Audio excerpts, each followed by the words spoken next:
প্রিয় মোস্তফা দুলা ভাই, আপনাকে অনেক মিস করছি।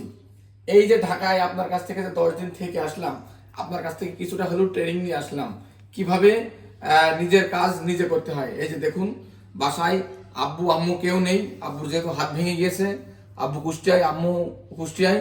আজকে আমি আর মানে আমার ম্যাডাম ক্যামেরাম্যান এটা সুন্দর করে দেখেন, মানে ইয়ে করা শুরু করে দিচ্ছে। আগে এসো, সামনে আগে এসো। এটা প্রথমে কি বাড়ছে, এটা আদা বেটে নিচ্ছি। সবচেয়ে দুঃখের বিষয় হচ্ছে যে এই মাত্র বাজার করে নিয়ে আসলাম, এখন আমরা খাবো এই যে মুরগি। এই যে মুরগি, কি মুরগি এটা? কক মুরগি। এই যে কক মুরগি নিয়ে আসলাম। সে এতটাই কিপটে, আমি বলছি 1 কেজি মুরগি রান্না হয়ে যাক, করছে না একটা ব্যানার আনবো আর একটা পা আনবো, রান্নলেই হয়ে যাবে, আমাদের দুজনের হয়ে যাবে।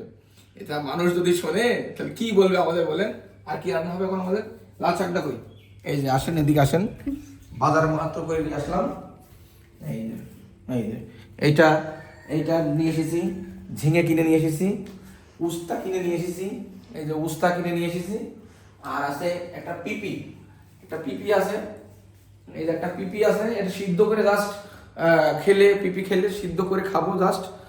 সিদ্ধ করে কি আপনার লবণ দিয়ে, হালকা লবণ আর ঝাল দিয়ে, তেলও দেবো না, জাস্ট সিদ্ধ খাবো। এটা আপনাদের খেয়ে দেখাবো, এটা খাবো। আর আছে এই যে সুন্দর আমরা ঝাঁটি পটল। এই দেখেন পটলগুলো কালার দেখেন, উফ, সবুজ চকচক চকচক করছে একদম। হ্যাঁ, এই বাজারগুলো এটা আলাদা। যাই হোক, আসলে লাল শাক কই? ভিতরে আছে। ভিতরে কই লাল শাক? ভিতরে কই? ওই যে এই যে লাল শাক, লাল শাক। এই যে দুলাভাই, এই যে লাল শাক। এই লাল শাক একদম আমার দুলাভাইয়ের মতো টক টক করিচ্ছে। দুলাভাই যেরকম সুন্দর, এই লাল শাক এরকম সুন্দর, দেখেন দুলাভাই।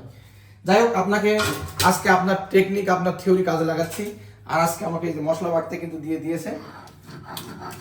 পারছি কি দেখেন দুলাভাই, আপনার মতো হচ্ছে কিনা দেখেন, কমেন্ট করবেন কিন্তু অবশ্যই।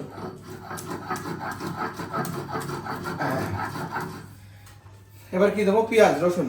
তো যাই হোক, এখন টাটা বাই বাই। নেক্সট রান্নার সময় আবার আপনাদেরকে দেখাবো। ধন্যবাদ সবাইকে।